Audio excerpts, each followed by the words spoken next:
All right, it's that time again where we want to make sure that we're doing a good job on our homework. So for section 1 says write a fraction, or write these decimals as basically fractions or mixed numbers.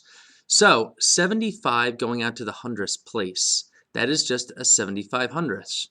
And when I divide by the GCF, which is 25, I wind up getting 3/4, right? Imagine 3/4 of my pocket is worth 75 cents. Okay, number 4, 2 and 34 hundredths. Well, that's a 2 and a 34 in the hundredths place. And when I divide that by 2 over 2, I wind up getting 2 and 17 fiftieths. Okay, 8 and 8 tenths. Well, I write it the way that it comes out of my mouth. And when I divide it by 2 over 2, I wind up getting 8 and 4 fifths. All right, 7 eighths. Which number is on the diving board? It is the 7, and it's going to jump into the pool, right? So 8 into 7. I add a decimal, and I add a 0, because 7.0 is the same thing as 7, right? And I say, okay, 8 can't go into 7. I could write 0 there if I want to. But 8 can go into 70 how many times?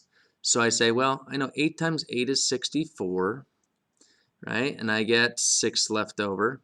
Add a 0. 8 can go into 60 7 times. That gets me to 56. And I with 4 left over. And I add the final 0 and I bring that down. And 8 can go into 45 times and it terminates. There's nothing left. Right? So my answer is 0.875. All right, number 10, 3 and an eighth. Well, I know, that is 3. Let me just start that over. I know that is 3 point whatever this decimal is, 1/8, right? So I'm going to talk about this a little bit differently. I know a fourth, 1/4, is worth 25 cents. And I know that a quarter looks like this, right? Of a pizza, a quarter looks like this. But what happens if I split that in half? This piece is worth an eighth, right? And an eighth is half of a fourth.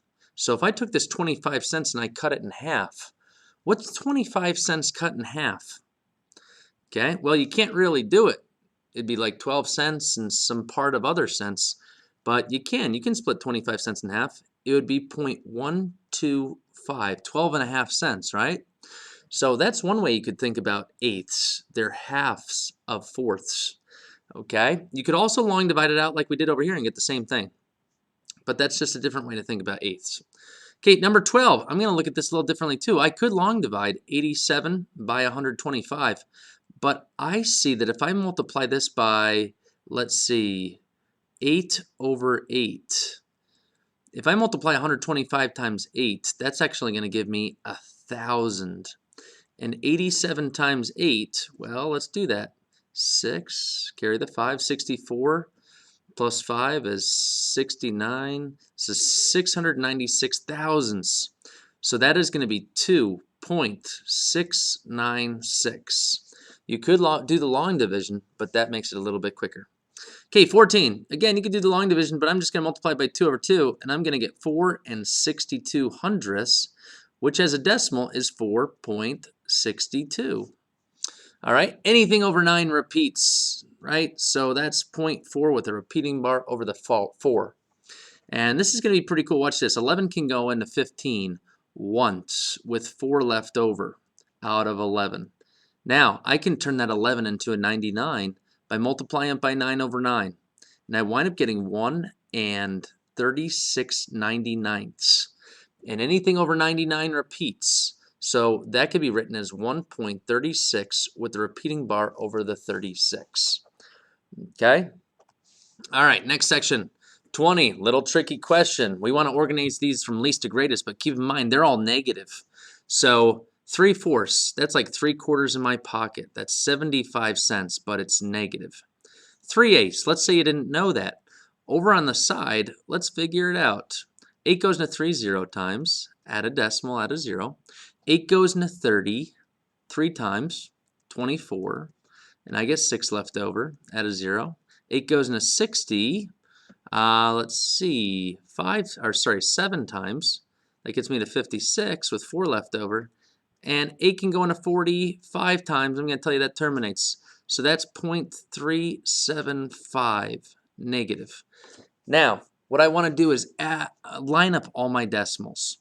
And I'm going to ignore the negative signs. So 0.375, 0.75, 0.38, and 0.6. Anytime you're organizing from least to greatest, always line up your decimals.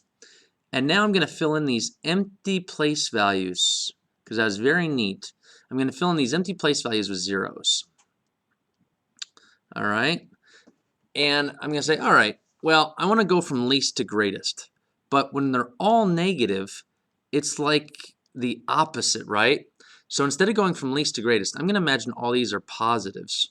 And I'm going to go from greatest to least. I'm going to go backwards. So what is the greatest number? It is this one, right? This is the greatest number now, 750. And what was that? That was -3/4. So that would go first. Gone. Cross it off. The next largest number is 600. So that was -0.6. I crossed that off, right? Next largest number was 0.38. So that was -0.38. And that gets crossed off. And then -0.375, that was -3/8. That goes here. Bang. That's the smallest number. So now when we look at these, we have them arranged from least to greatest because they're all negative, and that's the opposite. So this one right here is the furthest away from 0. That makes it the smallest number. And it works its way up all the way to this number, which is the closest to 0, which is actually the largest number. So anytime you're dealing with least to greatest with negatives, just go backwards. Okay, think of them as positives. All right, write an improper fraction with the greatest possible value using each of the digits 5, 7, and 9 only once. So, improper fraction. I want the greatest number on top, which would be 97. And I want the smallest number on the bottom, 5. And this should give me the greatest value. All right, so how many times can 5 go into 97? Well, it goes into 9 once with 4 left over. And it goes into 47 9 times, right? And with 2 left over. So if I was going to make that a mixed number, it would be 19 and 2/5.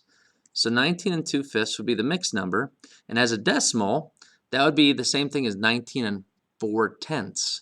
If I multiply this by 2/2, I wind up getting 19 and 4/10. So that would make the decimal 19.4. So these are all equivalent. Okay. All right, next section. Number 24. We're writing this as a mixed number. Okay, so I read it out loud. 3 44/100. And then we have to simplify that. So if I divide that by 2/2, I get 22/50. And if I divide by 2/2 again, I get 11/25. So 3 and 11/25. This guy, it's a 9 in the hundredths place. So it's just 9/100. That can't be simplified. And 28, I told you in class, we're not going to do because that repeating bar is in a weird spot, and we're not going to take the time to learn about that because it's a little complicated right now. We want to make sure that we get the basics. All right, 30, 7/11. How do I make this easy? 7/11. I'm going to multiply that by 9/9. And the reason why I did that is because now it's out of 99. And anything over 99 repeats. So this is going to be 0.63 repeating. And what's bigger, 63 or 65? I just have to look to the hundreds place. And 5 is bigger than 3. So 0.65 is larger. Even though this repeats forever, this is larger. Okay? 32. Again, I see that 11ths. So I'm going to multiply this 3 11ths by 9. And I get 27/99. Okay, so that would be 0.27 repeating. But keep in mind, this is negative and that's negative. So I'm looking at this place value, the 5 versus the 7. I know the 7's bigger, but in negative land, it's the number that's closer to 0 that is the bigger number. So it would be negative 0.25 is the larger number. And lastly, here we go. I got negative 7/16. I'm going to have to long divide this out. No easy way to do this one because 16 can't be turned into a 10 or a 100 or a 9 or 99. So how many times can 16 go into 70? Well, I'm going to count by 15s. 15, 30, 45, 60. Then I'm going to add 4. So 16 times 4 is 64. And I need to go further because that's a 4. So I can't compare them yet. Okay. Now 16 and a 60. I know that that's going to be one less. So 43. Look, check it out. And I get 3 times 16 is 16. That's going to be 48 with 12 left over. Now I know that I'm going to get something more than this, all right? Because this next value over here is a 0. This one's going to be higher than 0, okay? So keep in mind, if this is going to be less than 0 and this is going to be more than 0 and they're negatives, which one's closer to actual 0? It'd be this guy who's going to be closer. This one would be further away, which would make it the smaller number. Remember, negative land, everything is backwards. All right, so it's a little complicated, long division and all that stuff, but it's skills that you want to know how to use. All right, so if you have any questions, make sure that you speak up, ask me, and I can help you out. Okay, hopefully going over that, guys, helped you out and helped you understand. Thank you, and good luck today.